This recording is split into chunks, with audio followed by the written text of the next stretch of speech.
I did record. I had to record it from the TV because I thought somebody would have it, but yeah, they didn't have it, so I ended up recording it from the TV. I'm gonna show y'all that footage, but this is the crowd angle right here. I wanted y'all to see this. This is how it actually started. She started walking over there, right? And here comes Satou over here. Look, she's right here. And she's just jawing off. I don't know what Dijonai is saying right here, but they're having a little standoff here. They're having to get between each other. Tensions flared between Satou Sabally and Dijonai Carrington in a heated post-game moment that drew significant attention from both fans and commentators. Their recent face-off wasn't just another competitive exchange, it seemed to carry the weight of an ongoing rivalry stretching back to their earlier encounters on opposing teams. Following the game, a brief standoff occurred near the sidelines. Sabally approached Carrington, and while the exact words exchanged weren't audible, body language and proximity made it clear the two were locked in a tense interaction. Security and teammates quickly stepped in to maintain distance, preventing what could have escalated into a more physical altercation. I don't know exactly what was said, but they were trying to make sure that they didn't get close to each other, because I don't know, maybe some hands would have been thrown or something. I don't know, man. Okay, here goes the other footage, all right? The footage that I had got. Here we go. Let's take a look at this, right? So you got Paige right here. She's dapping up the Phoenix coach. She's walking over there.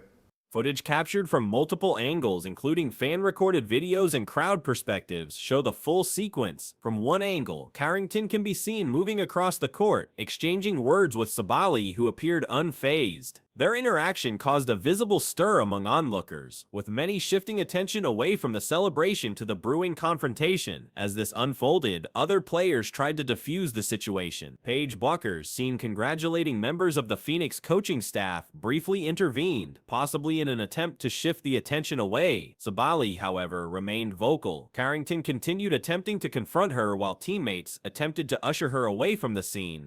Now, you can already see this crowd right here. This is where y'all saw where the crowd was looking, right? That crowd standpoint. So this is the little bundle up here, and they were going back and forth. Paige making her way over there. As you can see, Satou's right here talking to Dijonai, right? And announcers, you can hear them like they started talking about, oh man, we should get the cops out there, get some security out there. So yeah, it was getting rowdy. Let me see. I'm trying to see. Okay, they're just talking. Observers familiar with Sabally's past behavior noted similarities to a previous exchange she had with Camila Cardoso, where she spoke provocatively and walked off without further engagement.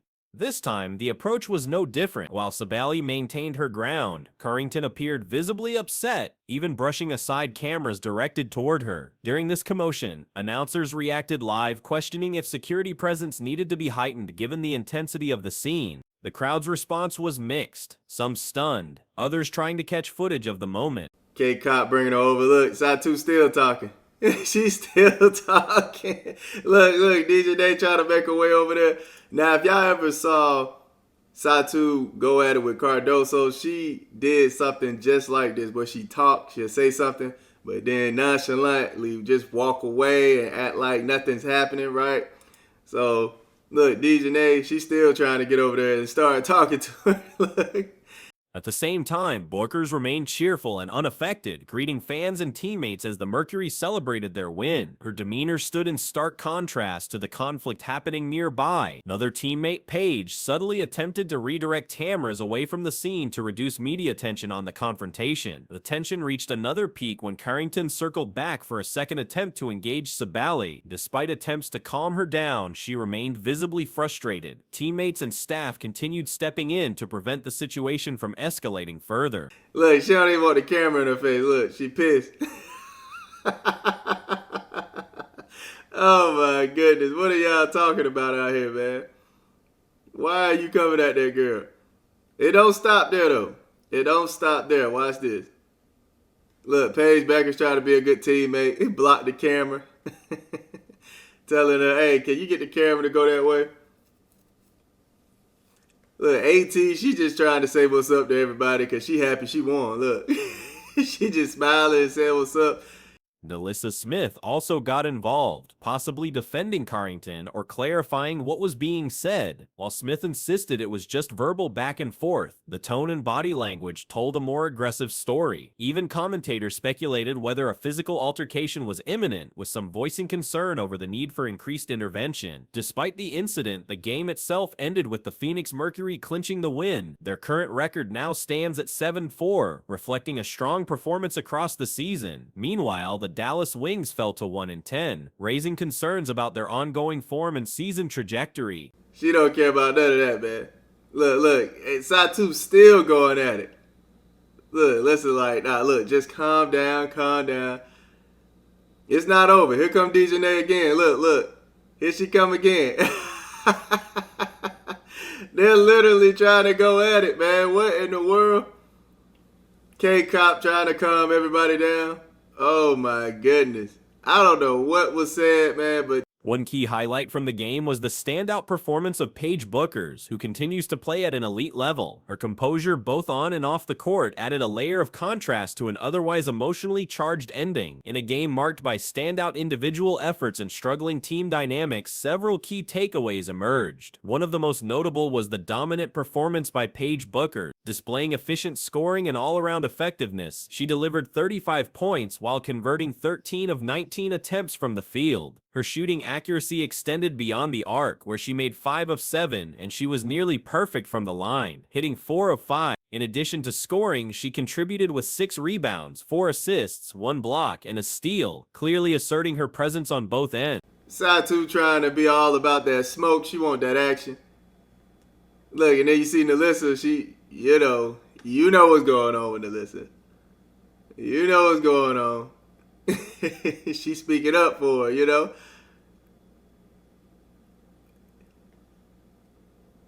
She's saying they're just talking to each other. That's all she wanted to do, but I don't know, man. I don't know. It seemed a little hostile. Even the announcers was like, I don't know. They need to get security out there. Look like they're trying to fight.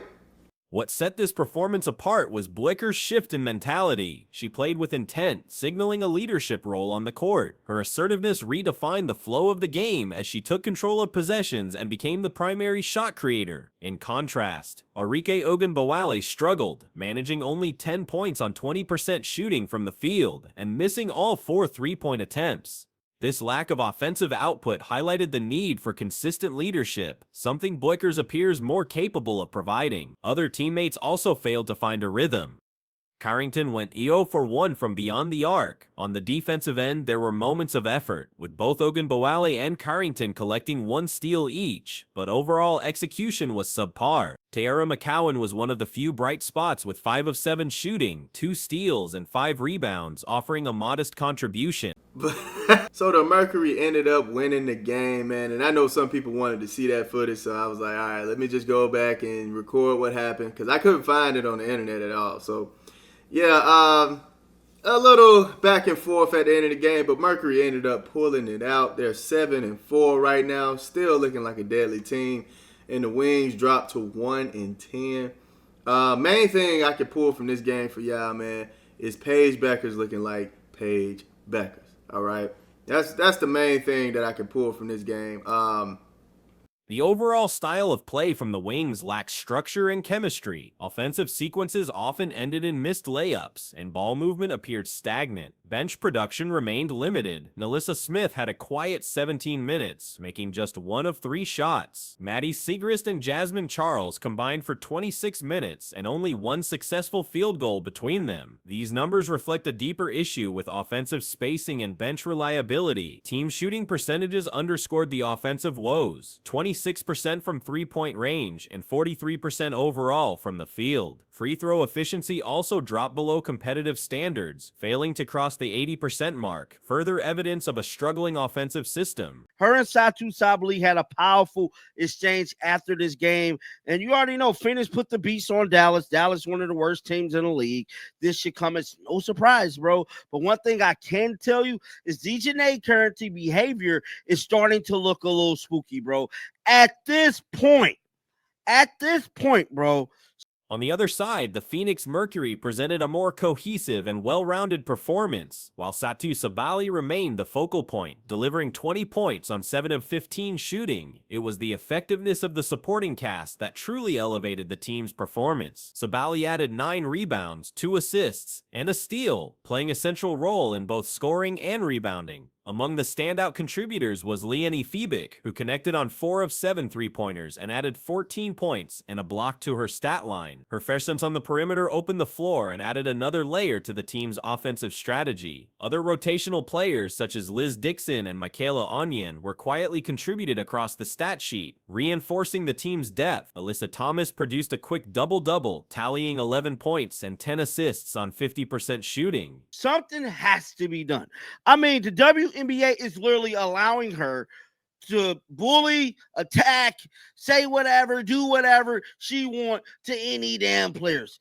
There is no disciplinary actions. There is no nothing with Dijonai Carrington, bro. I mean, this is getting out of hand, dog. And it's just so crazy to me that this is yet another week. Her control of the tempo and decision-making served as the connective tissue of the Mercury's offense. Defensive contributions included 2 steals and a block, emphasizing her two-way impact. The Mercury's shooting efficiency reflected their synergy, 42% from long range and a solid 50% from the floor. Free throw shooting stayed above the critical 80% threshold, ensuring that easy points were not wasted. Even in the absence of key players like Copper, the team maintained a high level of execution. Monique Billings, in particular, made the most of her limited attempts, going 3 for 3 from deep, a rare but timely contribution. What separates the Mercury from many teams in the league right now is the strength of their role players. While the stars continue to deliver, it's the depth, chemistry, and adaptability of the supporting cast that's allowing Phoenix to outperform expectations. Even with roster adjustments and injuries, their system is functioning at a high level. In contrast, the Wings need significant improvement in ball movement, shot selection, and bench production if they are to compete consistently. Leadership on the floor, especially from emerging stars like Bickers, could be the key to unlocking the team's full potential. I mean, we're not even a week. Another game, and we have a Dijonai Carrington situation, bro. A whole damn situation, bro. I just cannot believe this, and I know y'all wondering what it is. We finna head on over because there's other stuff on Twitter, but we finna get down to the action. I want to show what the full clip, because it just happened like moments ago. So we're gonna go through this 2-minute little footage right here. Shout out to Women Hoops. They got it. Let's play this, man. Let's play this right now. Who outlasts Dallas. As there's some talk So- between Satou Sabally and Dijonai Carrington. But without a cohesive structure and improved team execution, short-term struggles may continue. Recent WNBA action has witnessed another controversial moment involving Dijonai Carrington. This time during a matchup in Dallas, the Phoenix Mercury dominated their opponents, which wasn't unexpected given Dallas's struggling season performance. Following the game, tensions escalated between Carrington and Satou Sabally, creating a significant confrontation that has captured widespread attention. The incident occurred as Sabally, now playing in Dallas after her previous stint with the team, was involved in what appeared to be a heated exchange. Video footage shows Carrington immediately raising her hand toward cameras, clearly attempting to block recording of the situation. This gesture has become a viral moment, spreading rapidly across social media platforms. The scene demonstrates Carrington's apparent reluctance to have the interaction documented. After the final horn. Overbearing.